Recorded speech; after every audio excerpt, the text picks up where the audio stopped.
What's up, guys? I am back today with some more action.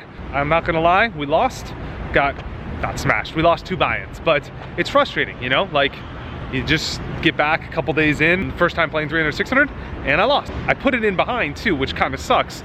I rethought about the hand, I ran some numbers, and that's what I do after every session. I think it's really important before you play your next session, in between your last session, especially when you lose, to get that confidence back and to really go through and do discipline, especially when you want to do it the least, which is when you lose a session. You want to study the least because it's like you're frustrated and you know, you're like, I lost, and you have the emotions, but that's the most important time to get real with yourself and see if you made a bad play or a good play and what you could do differently. I learned some things in the hand. I think the play was close, and if you watch the last vlog, you'll see the hand I'm talking about. But basically I had kings on a 10-7-7 board, and the turn came a blank in a re-raised pot, and I ended up getting it in, and the guy had a 7 and I went broke. That was a hand that was frustrating. I played some other good hands that I lost that I'm really proud of, that I played really well. More hand of the day episodes coming about that. But I want to make this quick intro here to tell you guys kind of how I approach going back the next day, because it's not how many times you fall down in poker. Even the best players in the world lose all the time. It's totally common. You're only going to win, you know, 55-70% of your sessions depending on your playing style. Probably 65-70 if you're a good or great player. But you're gonna have 20, 30, 40, 50, 40% of the time where you're gonna lose. And the most important thing that defines you as a player is not what you do when you win. It's easy to play well when you're winning. It's how you act and respond when you're losing that defines you. And you gotta find the mental strength and the routine to get up the next day and come back as strong as you were, because people are there battling, there's money at stake, and if you're gonna take 2 or 3 or 4 or 5 days to recover from a loss or to get your head right, you're only gonna be costing yourself money and opportunity, and I frankly can't afford that. Like when I come to Macau, you know, I can't take 5 days off to get over a loss mentally. I have to be, boom, back on point the next day. So some things I like to do are a few, and this might help you guys as well on your journey. The first thing I like to do is immediately review the session.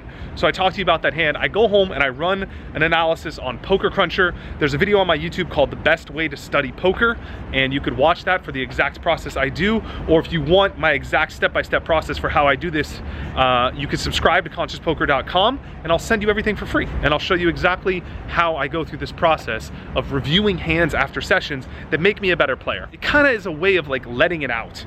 You know, if every action has an equal and opposite reaction, for me, the equal and opposite reaction of losing is just putting it out there in the open. If I made a play and I f***ed up royally and I played a hand badly, let's put that out there. Let's be real with yourself. I go through the numbers and I say, you know what? Maybe I made a mistake. Maybe I could have played that hand better.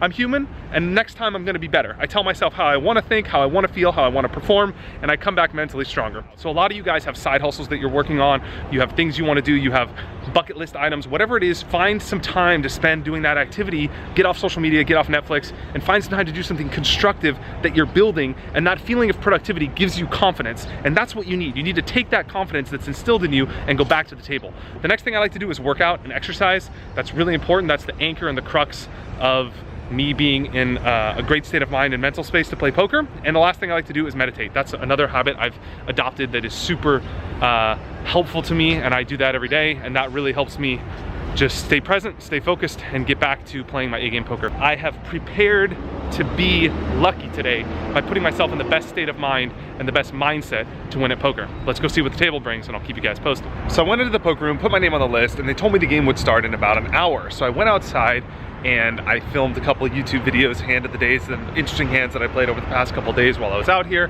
And then my name got called for the list. And so I was like, perfect. I got everything done today. I crushed the day.